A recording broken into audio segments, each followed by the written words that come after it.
Hey, what's up guys? Welcome to Superpower User. My name is Stanley and today I want to show you my personal build that I've been using for the last handful of years.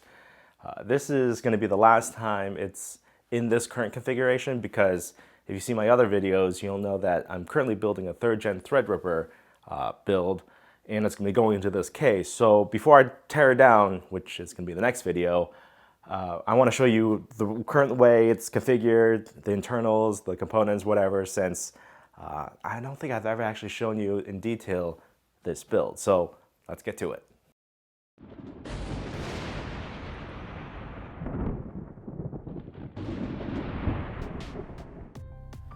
Now, right off the bat, you'll notice that this is a massive case.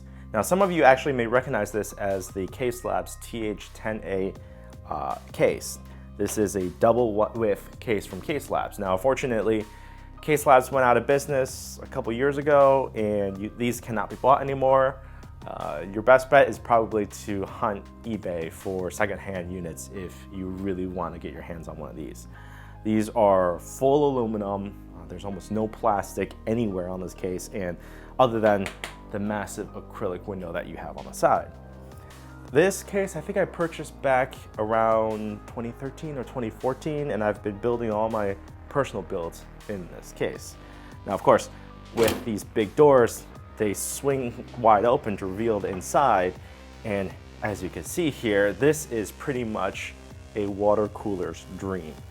You can cram all sorts of radiators in here, all sorts of reservoirs and pumps, and still have room left over. It's actually pretty crazy. The current configuration I've got in here right now is a X99 5960X CPU with a 1080 Ti GPU. Of course, this was built back in 2014, 2015, so I really haven't updated this computer in a very long time now.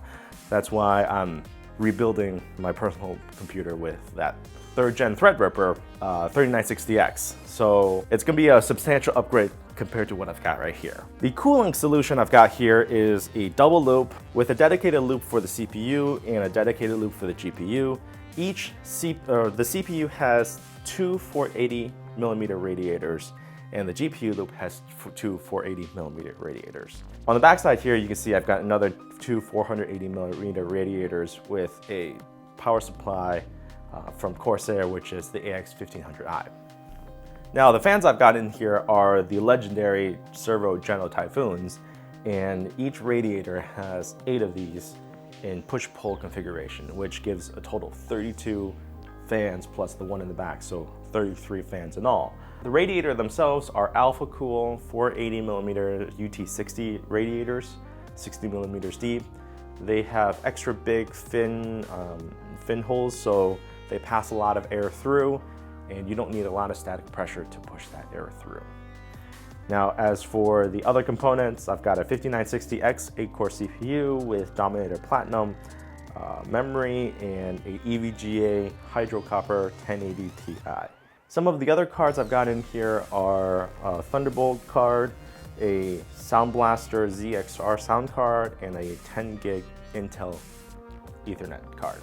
The pump reservoir combination I've got here is from Aqua Computer, and it's a Aqua Computer Aqualis D5 pump res combination that has the water fountain feature. This is actually one of the coolest, in my opinion, one of the coolest res pump combinations out there on the market, because there's really nothing really like it that has this kind of waterfalling effect. Now, for the water cooling here, these are all hard tubed acrylic 12mm tubes with bits power fittings. Even the backside of the water cooling tubes are all hard acrylic.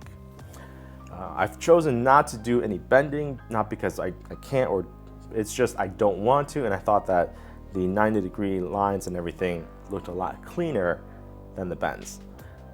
It's just personal preference for the build. This is what I decided to go for. Maybe in the next one I'll try my hand again at bending acrylic tubing.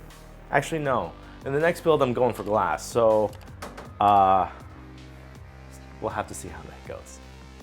Now, that was just a pretty quick look at the current configuration of the computer, and in the next one I'm going to be tearing this thing down, draining all the water, cleaning out all the dust, and basically getting ready for the brand new build. So look for that in the next video.